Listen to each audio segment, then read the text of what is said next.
Study IQ IAS, अब तैयारी हुई अफोर्डेबल। फ्रेंड्स, फाइनेंशियल डिसीजन किसी भी वर्ल्ड इकोनॉमी के लिए बहुत इंपॉर्टेंट होते हैं। अगर मैं भारत के संदर्भ में भी बात करूं तो ये फाइनेंशियल डिसीजंस इतने इंपॉर्टेंट हैं, ये हमारी पूरी इकोनॉमी को गवर्न करते हैं। और इन फाइनेंशियल डिसीजन में एक व्यक्ति का डिसीजन बहुत इंपॉर्टेंट होता है, जिसको हम कहते हैं आरबीआई के गवर्नर। जी हां दोस्तों, बात कर रहा हूं मैं यहां पे शक्तिकांत दास जी की, जिनके संदर्भ में ऐसा कहा जाता है कि उनका विजन, उनकी लीडरशिप ने आरबीआई को एक बहुत ही ऊंचे मुकाम पर पहुंचाया है और पूरे विश्व में हमारे आरबीआई की तारीफ हर जगह पर होती है। लेकिन जितना प्रतिष्ठित यह पद है, उतने ही चैलेंजेस यहां पर एसोसिएटेड होते हैं, चाहे वो इन्फ्लेशन का मैनेजमेंट हो, चाहे गवर्नमेंट के साथ में बेहतरीन कोऑर्डिनेशन बनाना हो, चाहे ओवरऑल वर्ल्ड इकोनॉमीज में जो प्रॉब्लम्स चल रही है उनको मैनेज करना हो, यह सब आरबीआई के गवर्नर को करना होता है। तो आज इस वीडियो में हम जानेंगे कि आरबीआई गवर्नर जो कि शक्तिकांत दास जी हैं, उनकी पूरी एक अगर हम एनालिसिस करें कि क्या क्या अचीवमेंट्स उन्होंने पाए हैं और क्या क्या उनके लिए अब बड़े चैलेंजेस सामने दिख रहे हैं, उसको हम इस वीडियो में जानेंगे। तो देखिए, सबसे पहले मैं आपको बहुत बेसिक से समझाता हूं चीजें। अगर मैं एक बेसिक इंफॉर्मेशन की बात करूं तो इन्होंने ये आरबीआई के 25वें गवर्नर बने और इन्होंने पोजीशन होल्ड करी 2018 में। उस समय कहीं ना कहीं हमारी इकोनॉमी में एक बहुत बड़ा चैलेंज चल रहा था, क्योंकि रघुराम राजन जी ने रिजाइन किया, उसी के कुछ समय बाद उर्जित पटेल जी के द्वारा भी रिजाइन कर दिया गया। तो कहीं ना कहीं देश एक ऐसा गवर्नर ढूंढ रहा था जो कि अपने डिसीजंस और अपनी स्ट्रॉन्ग विजनरी पावर के तहत देश को आगे बढ़ा सके। तो यह काम बखूबी निभाया आरबीआई के गवर्नर शक्तिकांत दास जी के द्वारा। साथ साथ में इन्होंने इंडिया को बहुत सारे प्लेटफॉर्म्स पर रिप्रेजेंट किया, जैसे कि IMF, G20, ब्रिक्स, सार्क और वर्ल्ड बैंक। और इसी के बदौलत इनको ग्लोबली कई जगह पर governor of the year award भी दिया गया 2023 के लिए। इस पर नरेंद्र मोदी जी ने भी ट्वीट किया था कि आरबीआई गवर्नर को बहुत बहुत बधाई, जो उनका विजन है, जिस तरह से वो इकोनॉमिक ग्रोथ दे रहे हैं देश को, वो कमांडेबल है। And he will become the longest serving RBI governor. अगर अभी इनका टेन्योर कहीं ना कहीं, अगर इनके टेन्योर को एक्सटेंड किया जाता है तो आने वाले समय में he will be the longest serving RBI governor, जो कि इस समय पे बेनेगल रामा राव जो है उनके पास में ये खिताब है कि वो 7 साल तक आरबीआई के गवर्नर रहे। अब अगर मैं बात करूं कि इनके सामने इन्होंने क्या क्या अचीवमेंट्स इनकी हम बात करें, या क्या क्या इन्होंने एक पॉजिटिव डेवलपमेंट देश के बैंकिंग सिस्टम को दिया, ओवरऑल देश को दिया, तो the very first thing is expected credit loss framework. Expected credit loss framework में क्या था कि बैंक्स को अपनी रिस्क और लोन लॉसेस को, या अपने नॉन परफॉर्मिंग एसेट्स जो उनके लगातार बढ़ते जा रहे थे, उसके लिए एक फंड अलग से रखना चाहिए, ताकि इस तरह के जो लॉसेस हों उसको बैंक झेल सके और बैंक कहीं ना कहीं डूबे ना। स्पेशली कमर्शियल बैंक्स के संदर्भ में उन्होंने ये बात कही थी कि ये जो रूल था, इसमें ये था कि भाई बैंक्स जो हैं वो अपने लिए एक अलग से सेपरेट फंड रखें, ताकि जो लोन लॉसेस हैं उससे बैंक अपने आप को प्रोटेक्ट कर पाए। तो इन्होंने यही चीज 2020 में नॉन बैंकिंग फाइनेंशियल कंपनीज के लिए भी इंट्रोड्यूस करी, क्योंकि नॉन बैंकिंग फाइनेंशियल कंपनीज की इंपॉर्टेंस भी हमारे देश में बहुत ज्यादा है। और इन्होंने ये बात कही कि एनबीएफसीज को भी यहां पर प्रोटेक्ट करना होगा, क्योंकि ये एनबीएफसीज भी हमारे देश में फाइनेंशियल कंट्रीब्यूशन और कहीं ना कहीं हमारे देश में फाइनेंशियल इंक्लूजन को प्रमोट करती है। तो इस बात पे इन्होंने कहा कि कहीं ना कहीं net stable funding ratio maintain करना जरूरी है, जिसमें 30 दिन का फंड जो है, जो कि बेसल नॉर्म्स के तहत आया था, उसको भी कहीं ना कहीं इन्होंने कहा कि ये एनबीएफसीज भी इस फंड को मेंटेन करें, ताकि कल को अगर किसी भी तरह की इकोनॉमिक कोई प्रॉब्लम आए तो वो आराम से बैंक्स और एनबीएफसीज झेल सकें। तो पहली बात तो इन्होंने कहा कि एक्सपेक्टेड क्रेडिट लॉस फ्रेमवर्क को मेंटेन किया जाए। दूसरी बात जो इन्होंने कही कि इंफ्रास्ट्रक्चर प्रोजेक्ट के जो लोन्स हैं उनके लिए इन्होंने स्ट्रॉन्ग, कहीं ना कहीं स्ट्रिक्ट रूल्स बनाए। देखिए, मैं आपको बताता हूं कि इंफ्रास्ट्रक्चर जो लोन्स होते हैं उनमें एनपीए होने की संभावना ज्यादा होती है, क्योंकि वो लॉन्ग टर्म प्रोजेक्ट्स होते हैं। और इन प्रोजेक्ट्स में कहीं ना कहीं जो सक्सेस होती है वो डिटरमाइन करती है कितना अच्छा वो प्रोजेक्ट है। तो यहां पर ये रिस्की प्रोजेक्ट इसलिए होता है क्योंकि रीपेमेंट जो होता है वो तब होना शुरू होता है बैंक्स को जब वो ऑपरेशनल हो जाए, मतलब वो इंफ्रास्ट्रक्चर प्रोजेक्ट जब ऑपरेशनल होना शुरू होता है उसके बाद बैंक्स को रीपेमेंट होती है। तो आरबीआई ने कहा कि कहीं ना कहीं हम ऐसे लोन्स के लिए बफर क्रिएट करेंगे ताकि हमें किसी भी तरह की कोई दिक्कत नहीं आए हमारे कमर्शियल बैंक्स को, और एक फाइनेंशियल बैकिंग उनके पास होनी जरूरी है। तो आरबीआई ने कहा कि ऐसे बफर के लिए we make 0.4 to 5% of the loan value to ensure banks have strong financial cushion। तो यहां पर आप देखिए कि इतना स्ट्रांग विजन और कहीं ना कहीं एक सेफ्टी अप्रोच को ध्यान में रखते हुए आरबीआई गवर्नर लगातार काम कर रहे हैं, क्योंकि उनका यह मानना है कि पूरे विश्व भर में जो बैंक्स होते हैं उनका इरोजन या बैंक इरोड इसीलिए होते हैं क्योंकि वो अपने लिए एक स्ट्रांग बफर क्रिएट नहीं करते। तो यहां पर शक्तिकांत दास जी ने यह बोला कि इंफ्रास्ट्रक्चर प्रोजेक्ट्स में लॉसेस कंपैरेटिवली ज्यादा होते हैं, तो उसके लिए एक प्रॉपर बफर हम मेंटेन करें 0.4% to 5% of the loan value so that banks can reduce their NPAs and banks can get protected from these kind of hiccups। फिर अगर हम आगे बात करें, तीसरी बात इन्होंने कही macro economic stability. Macro economic stability में he tried his best specially to make the rupee stable. तो इंडियन रुपी जो लगभग बहुत टाइम से स्टेबल है, उसका एक बहुत बड़ा श्रेय इनको जाता है, क्योंकि आप देख लीजिए पूरे वर्ल्ड में इस समय का वॉलेटाइल ग्लोबल फाइनेंशियल सिचुएशन चल रही है, चाहे वो जियोपॉलिटिकल क्राइसिस हो, चाहे वो स्लो डाउन हो इकोनॉमीज में, चाहे वो एक्सपोर्ट्स कम होने और इंपोर्ट्स लगातार बढ़ने के बावजूद भी he take appropriate measures so that rupee can become stable. Although अभी हाल फिलहाल में रुपी जो है वो काफी ज्यादा कमजोर हुआ है, उसके बारे में भी हम बात करेंगे जब हम बात करेंगे चैलेंजेस के संदर्भ में।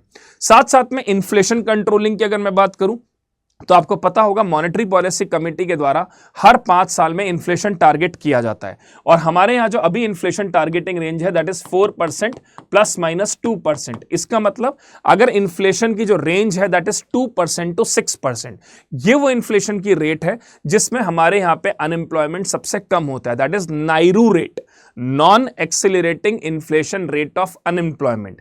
यानी कि अगर इन्फ्लेशन हमारा 2 से 6% के बीच में रहता है तो वो हमारी इकोनॉमी के लिए बहुत बेहतर है।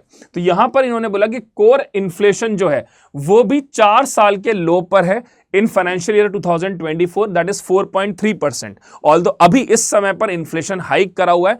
ये सब बातें भी मैं बताऊंगा आपको चैलेंजेस की, लेकिन अगर हम ओवरऑल बात करें तो फाइनेंशियल ईयर 2024 में कहीं ना कहीं कोर इन्फ्लेशन भी हमारा 4.3% पे रहा, जो कि पिछले 4 सालों में सबसे कम है। Apart from that foreign exchange reserve holding, आपको पता होगा कि आरबीआई के पास खुद एक फॉरेन एक्सचेंज रिजर्व वो मेंटेन करते हैं जिसमें विश्व भर की SDR currencies gold reserve trench RBI के द्वारा होल्ड किया जाता है। तो यहां पर एक बात हुई कि इंडिया का जो रिजर्व है वो लगभग $700 बिलियन तक पहुंच गया है, जो कि पूरे विश्व में 4th लार्जेस्ट है, और ये कहीं ना कहीं इंडिया को एक कुशनिंग प्रोवाइड करता है एक्सटर्नल शॉक से। तो देखिए इन सारी चीजों से हमें ये बात क्या समझ में आती है कि हमारा जो आरबीआई है वो किसी भी हद तक देश को बचाने के लिए हमेशा आगे रहता है, चाहे वो फॉरेक्स रिजर्व मेंटेन करना हो $700 बिलियन का, चाहे वो कंटिजेंसी बफर मेंटेन करना हो लॉसेस को एब्जॉर्ब करने के लिए, या फिर एनबीएफसीज को प्रोटेक्ट करने के लिए भी आरबीआई हमेशा तत्पर रहता है। आगे हम बात करें that is trust and compatibility with government. जैसा कि मैंने आपको बताया कि रघुराम राजन जी ने रिजाइन किया, उसके थोड़े टाइम बाद ही उर्जित पटेल ने रिजाइन कर दिया था। अब जब रेजिग्नेशन हुआ तो कहीं ना कहीं देश एक ऐसे लीडर को ढूंढ रहा था आरबीआई के गवर्नर के फॉर्म में जो आरबीआई को आगे लेके जा सके और सरकार के साथ में एक प्रॉपर कोऑर्डिनेशन बिठा पाए। तो इसी के लिए शक्तिकांत दास जी को इसका पूरा क्रेडिट भी जाता है कि उन्होंने सरकार के साथ एक अच्छे रिलेशन मेंटेन किए और कहीं ना कहीं सरकार और आरबीआई के बीच में तालमेल भी बेहतर रहा, जिससे पूरे देश में एक फाइनेंशियल स्टेबिलिटी रही, एक फाइनेंशियल कोऑर्डिनेशन रहा और देश के अंदर कहीं ना कहीं फाइनेंशियल ग्रोथ भी बेहतर होती है। यहीं की पे मैं आपको ये बताऊंगा कि 2023 में आरबीआई ने 2.1 लाख करोड़ रुपए का जो सरप्लस प्रॉफिट था वो सरकार को वापस दिया भी। ये बात भी आप जानते होंगे कि बिमल जलान कमिटी को अपॉइंट किया गया था इकोनॉमिक कैपिटल फ्रेमवर्क के लिए, जिसमें यह कहा गया था कि अगर आरबीआई के पास सरप्लस प्रॉफिट होता है अपने बफर को मेंटेन करने के बाद में, तो उनको वो सरप्लस प्रॉफिट सरकार को ट्रांसफर करना होगा। क्यों? क्योंकि आरबीआई एक नेशनलाइज्ड बॉडी है जो कि 1949 में नेशनलाइज होती है। तो यहां पर आरबीआई के पास जितना भी सरप्लस होता है after meeting their contingency buffer they need to transfer it to government. तो यहां पर आरबीआई ने लगभग 2.1 लाख करोड़ का सरप्लस प्रॉफिट जो है वो सरकार को दिया और इसमें किसी भी तरह की कोई डिस्प्यूट भी नहीं हुई। सरकार और आरबीआई के बीच में हार्मोनियसली ये चीज सेटल आउट होती है। फिर अगर हम बात करें कोविड 19 पैंडेमिक, देखिए आपको पता है कोविड 19 के पैंडेमिक में जहां पूरे विश्व में एक तरह की तबाही मच गई थी, पूरे विश्व में बैंक्स कोलैप्स हो रहे थे, देश के देश बर्बाद हो रहे थे, वहां पे हमारे आरबीआई ने देश को बहुत हद तक प्रोटेक्टेड रखा। चाहे वो अलग अलग स्कीम्स हो, चाहे लोन मोराटोरियम को एक्सटेंड करना हो, यहां पर आरबीआई ने बड़े बड़े स्टेप्स लिए। जैसे कि सबसे पहले आरबीआई ने कहा कि इंटरेस्ट सबवेंशन करेंगे, इंटरेस्ट की कॉस्ट को कम करेंगे। लोन मोराटोरियम को हम एक्सटेंड करेंगे, मतलब जो लोन का रीपेमेंट है उसके टाइम पीरियड को हम बढ़ाएंगे। और साथ साथ में आरबीआई ने एलटीआरओ और टीएलटीआरओ स्कीम भी लॉन्च करी, जिसमें आरबीआई ने कहा कि भाई आने वाले समय में क्योंकि कोविड है, इकोनॉमी रिसेशन में जा रही है, तो हम कहीं ना कहीं अकोमोडेटिव मॉनेटरी पॉलिसी भी अडॉप्ट करेंगे। ये भी मैं आपको समझाऊंगा ये क्या होती है, लेकिन आप पहले ये समझिए कि आरबीआई ने यहां पर एक तरह का अकोमोडेटिव स्टैंस मेंटेन किया। यूजुअली स्टैंस चार तरीके के होते हैं। हॉकिश स्टैंस, हॉकिश स्टैंस का मतलब होता है जब इन्फ्लेशन इकोनॉमी में ज्यादा हो, अगर इकोनॉमी में इन्फ्लेशन ज्यादा होती है तो आरबीआई रेपो रेट को बढ़ा देता है। रेपो रेट क्या होती है? वो रेट होती है जिसपे आरबीआई जो होती है वो कमर्शियल बैंक्स को लोन देती है। तो यहां पर अगर इन्फ्लेशन ज्यादा होता है तो रेपो रेट को बढ़ा दिया जाता है ताकि मनी सप्लाई को कंट्रोल किया जा सके। तो यहां पर क्योंकि इन्फ्लेशन नहीं था, रिसेशन था, इसीलिए आरबीआई ने एकोमोडेटिव स्टैंस को अडॉप्ट किया। एकोमोडेटिव स्टैंस में आरबीआई क्या करता है, अगर इकोनॉमी में इन्फ्लेशन कम है या हम कहें इकोनॉमी में रिसेशन ज्यादा है, तो आरबीआई रेपो रेट को कम कर देता है। जब रेपो रेट को कम करता है आरबीआई, तो इससे इकोनॉमी में मनी सप्लाई को हम बढ़ाते हैं, इससे इकोनॉमी में मनी सप्लाई बढ़ जाती है और इसमें मनी सप्लाई कम हो जाती है। सो दिस इज अकोमोडेटिव स्टैंस। क्योंकि इकोनॉमी में कोविड था, इकोनॉमी में रिसेशन था, लोगों के पास कैश नहीं था, लोगों के पास मनी नहीं थी, अनएम्प्लॉयमेंट लगातार बढ़ते जा रहा था, तो आरबीआई ने एकोमोडेटिव स्टैंस अडॉप्ट किया जिससे मनी फ्लो को बढ़ाया जा सके और डिमांड को इंक्रीज किया जा सके। ये दो स्टैंसेस होते हैं। इसके अलावा न्यूट्रल स्टैंस होता है जिसमें आरबीआई किसी भी तरह का कोई रेट चेंज नहीं करता, जो रेपो रेट चल रही होती है उसी पर कंटिन्यू करते हैं। And there is one more, that is calibrated stance. Calibrated stance में क्या होता है, कोई चेंज नहीं होता रेट में, लेकिन आरबीआई थोड़ा सा इंडिकेशन देता है कि आने वाले समय में रेपो रेट में बदलाव किया जा सकता है। तो यहां पर आरबीआई ने कोविड 19 के दौरान में अकोमोडेटिव मॉनेटरी पॉलिसी को अडॉप्ट किया और रेपो रेट को कम रखा ताकि इकोनॉमी में मनी सप्लाई को बढ़ाया जा सके। साथ के साथ आरबीआई ने एलटीआरओ और टीएलटीआरओ स्कीम्स भी लॉन्च करी। What is LTRO? Long term repo operation, जिसमें आरबीआई ने कहा कि हम कमर्शियल बैंक्स को रेपो रेट पर ही लोन देंगे 1 साल से 3 साल तक के लिए। मतलब जहां रेपो रेट के लिए पहले शॉर्ट टर्म लोन्स दिए जाते थे, वहीं आरबीआई ने एलटीआरओ में कहा कि हम कमर्शियल बैंक्स को लॉन्ग टर्म के लिए लोन देंगे without changing the repo rate for them. मतलब जिस रेट पर आज उनको लोन मिला है वही रेट पर वो 3 साल तक लोन का रीपेमेंट कर सकते हैं। यही नहीं, आरबीआई ने टीएलटीआरओ स्कीम भी लॉन्च करी, that is targeted long term repo operation, जिसमें आरबीआई ने कहा कि एनबीएफसीज को प्रोटेक्ट करने के लिए हम उन्हें भी रेपो रेट के ऊपर ही लोन देंगे 3 साल के लिए, लेकिन इसमें हम थोड़ा चेंजेस कर सकते हैं, मतलब हल्का फुल्का रेपो रेट को बढ़ा सकते हैं। लेकिन एलटीआरओ में तो ये हल्का फुल्का रेट भी नहीं बढ़ेगा, इट रिमेन द सेम। तो टीएलटीआरओ में आरबीआई ने एनबीएफसीज को बचाया और एलटीआरओ में कमर्शियल बैंक्स को बचाया, और टीएलटीआरओ में बैंक्स को स्ट्रिक्ट इंस्ट्रक्शंस दिए कि तुम्हें 45 डेज के अंदर एनबीएफसीज को मनी ट्रांसफर करना पड़ेगा, अदरवाइज तुम्हारे ऊपर पेनल्टी लगाई जाएगी। तो इस तरह से आरबीआई ना सिर्फ हमारे बैंक्स को बचाता है, बल्कि एनबीएफसीज और जो छोटी बैंक्स हैं उनकी भी प्रोटेक्शन पूरी तरह से करता है। फिर अगर हम आगे बात करें तो बैंकिंग सेक्टर को कैसे स्ट्रेंथन किया। Prompt corrective action framework RBI के द्वारा लॉन्च किया गया, जिसमें यह कहा गया कि कैपिटल एडिक्वेसी रेशियो आपको मेंटेन करना पड़ेगा। अब ये कैपिटल एडिक्वेसी रेशियो क्या होता है फ्रेंड्स? इतनी मिनिमम कैपिटल आपको रखनी पड़ेगी रिस्क को अवॉइड करने के लिए। आपको ये पता होगा, जैसे हम कहते हैं कि बुरे समय का कुछ पता नहीं होता, तो पहले से ही कुछ सेविंग्स रखिए। उसी तरह से बैंक्स को भी कहा गया कि देखो बुरे समय का कुछ पता नहीं है, इकोनॉमी कब कोलैप्स हो जाए, इकोनॉमी में कब क्या हो जाए, तुम्हें अपने पास कुछ कैपिटल मेंटेन करनी चाहिए, ताकि अगर तुम्हारे एनपीएस ज्यादा होते हैं, तुम्हारे लॉसेस ज्यादा होते हैं, तो तुम्हारे पास सफिशिएंट कैपिटल होनी चाहिए। ये कैपिटल एडिक्वेसी रेशियो जो बनाया गया है, ये पब्लिक सेक्टर बैंक्स के लिए ये कैपिटल एडिक्वेसी है हमारे यहां पे 12%। वहीं जो प्राइवेट सेक्टर बैंक है उनके लिए है ये 9%। अब यहां पर आरबीआई ने क्या बोला कि हम प्रॉम्प्ट करेक्टिव एक्शन जो है इसको लेकर आ रहे हैं, और इसमें यह कहा गया कि अगर बैंक्स ने अपने कैपिटल एडिक्वेसी रेशियो को मेंटेन नहीं किया तो उनके ऊपर स्ट्रिक्ट एक्शंस लिए जाएंगे। किस तरह के एक्शंस? कि उनको मना कर दिया जाएगा कि भाई तुम आगे जाके डिविडेंड नहीं दे सकते। उसके बाद भी उन्होंने अपने एनपीए कम नहीं करे तो उनके ब्रांच एक्सपेंशन के लिए मना कर दिया जाएगा, मतलब आप फर्दर ब्रांच एक्सपैंड नहीं कर सकते, आप फर्दर मर्जर नहीं कर सकते। और इसके बाद भी अगर बैंक ने चीजें नहीं मानी तो कहीं ना कहीं उनके लाइसेंस को जब्त कर लिया जाएगा। तो आप ये सोचिए कि ये प्रॉम्प्ट करेक्टिव एक्शन से आरबीआई पूरी तरह से यह कोशिश करती है कि एनपीएस कम हो सके, बैंक्स की बैलेंस शीट बेहतर हो सके, और कहीं ना कहीं इतनी कैपिटल बैंक मेंटेन करें कि उनके ऊपर लॉसेस जो हैं उसको वो झेल सके। इसीलिए प्रॉम्प्ट करेक्टिव एक्शन फ्रेमवर्क आया, जिसके तहत आरबीआई ने कहा कि अगर आपने इतना एनपीए मेंटेन नहीं किया तो आने वाले समय में आपको डिविडेंड देने से हम रोकेंगे, आपका ब्रांच एक्सपेंशन रुक जाएगा, और उसके बाद भी अगर आपने कोई चीज नहीं करी तो फिर आपके लाइसेंस के ऊपर भी हमें सोचना पड़ेगा। तो these are the major thing. Apart from that, financial inclusion को प्रमोट करने के लिए उन्होंने बहुत बड़े बड़े स्टेप्स लिए। आपको पता होगा डिजिटल पेमेंट के लिए भारत सरकार लगातार बड़े बड़े स्टेप्स ले रही है, तो उसी चीज पे ध्यान में रखते हुए इन्होंने यूपीआई जैसे इनिशिएटिव का एक्सपेंशन किया, रुपे बनाया, ताकि इंडिया डिजिटल पेमेंट सिस्टम में ग्लोबल लीडर के फॉर्म में बढ़े। साथ साथ में देश में फाइनेंशियल लिटरेसी बढ़ाना, बैंकिंग सेक्टर को अनसर्व्ड एरियाज में भी लेके जाना थ्रू बैंकिंग करस्पॉन्डेंट्स, ये सारे स्टेप्स जो लिए गए ये इन्हीं के टेन्योर में लिए गए। और कहीं ना कहीं इन्होंने एक फाउंडेशन स्टोन भी रखा है सेंट्रल बैंक डिजिटल करेंसी के लिए।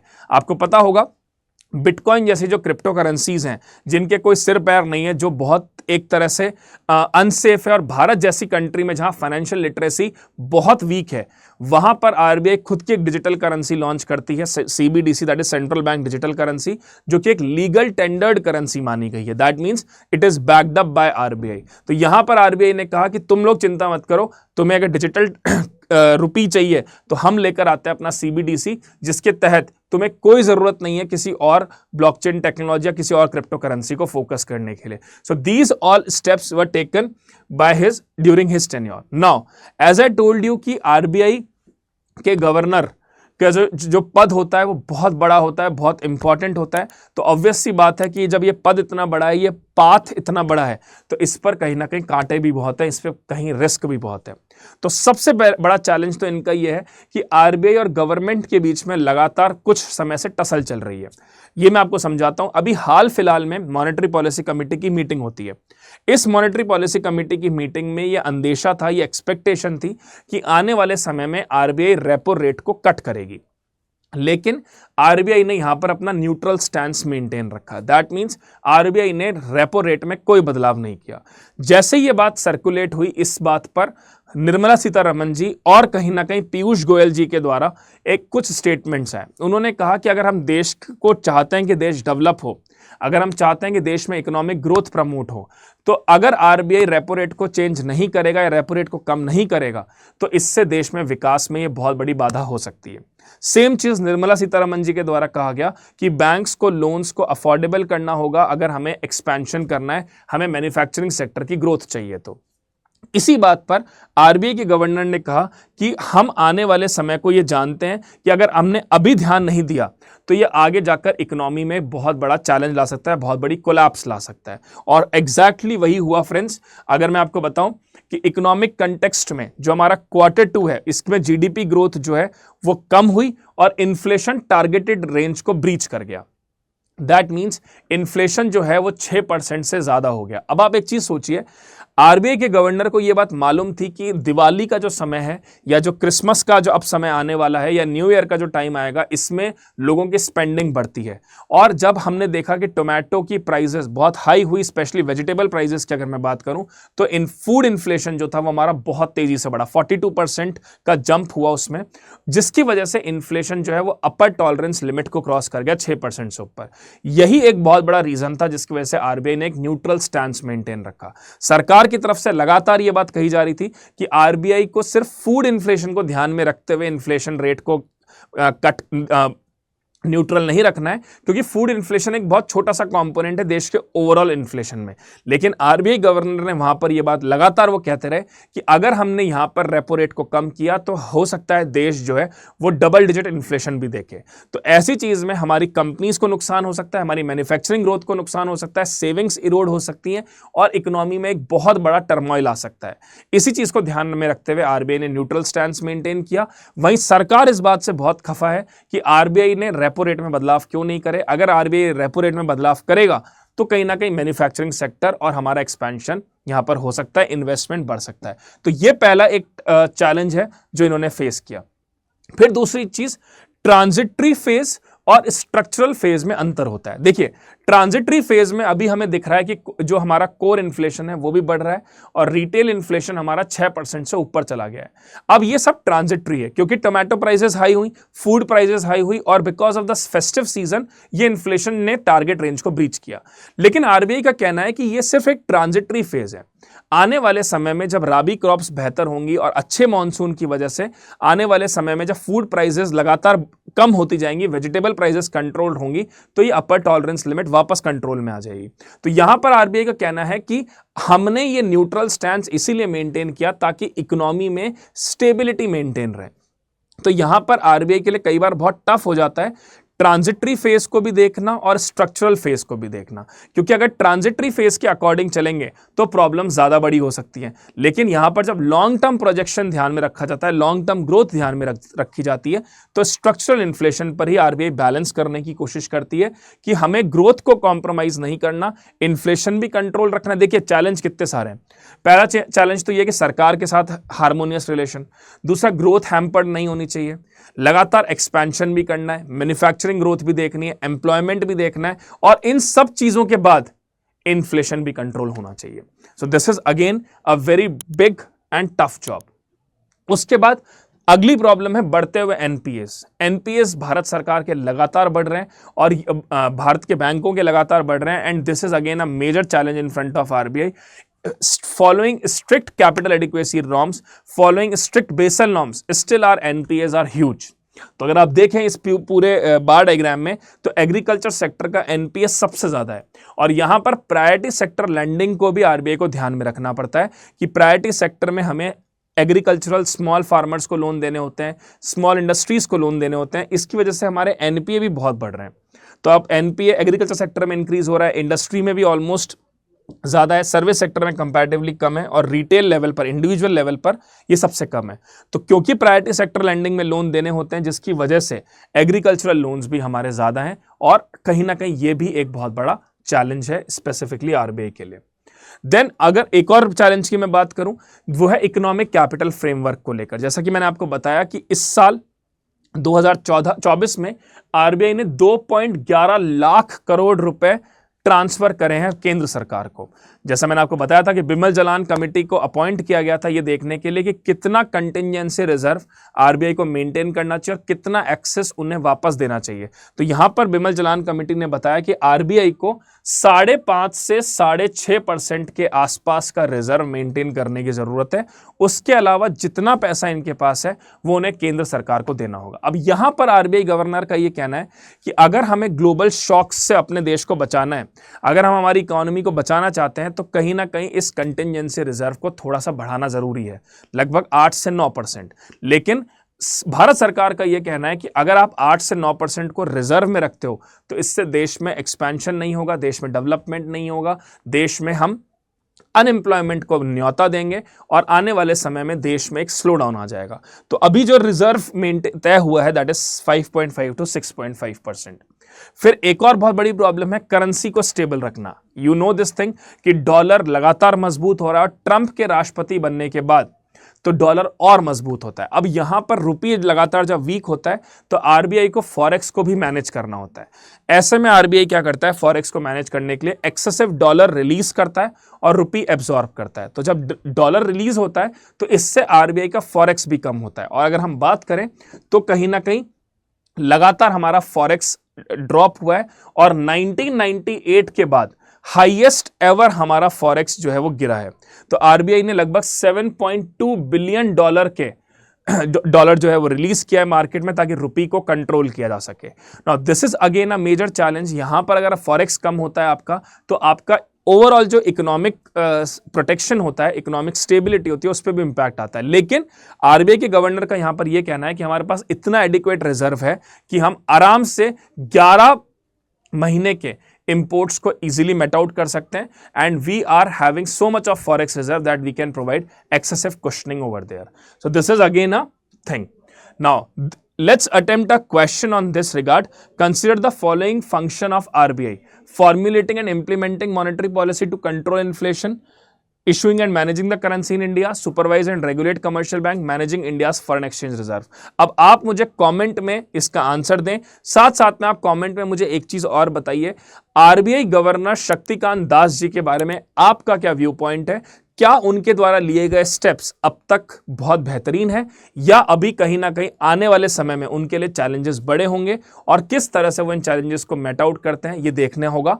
तो आपकी इसमें क्या राय है मुझे कमेंट में जरूर बताइए। साथ साथ में आप हमारे नए batch that is SIP plus 2025 batch को ज्वाइन कर सकते हैं। देखिए प्रीलिम्स 2025 बहुत नजदीक आते जा रहा है, और this is the best time to start your preparation. तो ये बैच हमारा 30 नवंबर सुबह 8 बजे से शुरू हो रहा है, जिसकी फीस बहुत ही नॉमिनल है 5999। अगर आप मेरे कूपन कोड का इस्तेमाल करते हैं तो आप मैक्सिमम डिस्काउंट इसमें पा सकते हैं।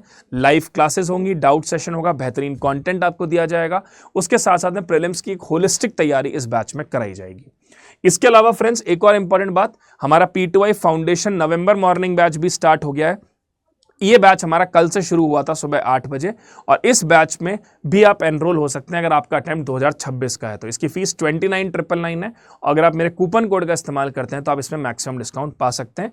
साथ साथ में अगर आप कॉलेज गोइंग है तो you can join P2I long term foundation November morning batch. The fees is 34,999 and if you use my coupon code SBS Live so you'll get maximum discount out there. So guys comment में मुझे जरूर बताइए आपको ये video कैसा लगा, और इसी तरह से हमारे चैनल को और इकोनॉमी को आप सपोर्ट करते रहिए।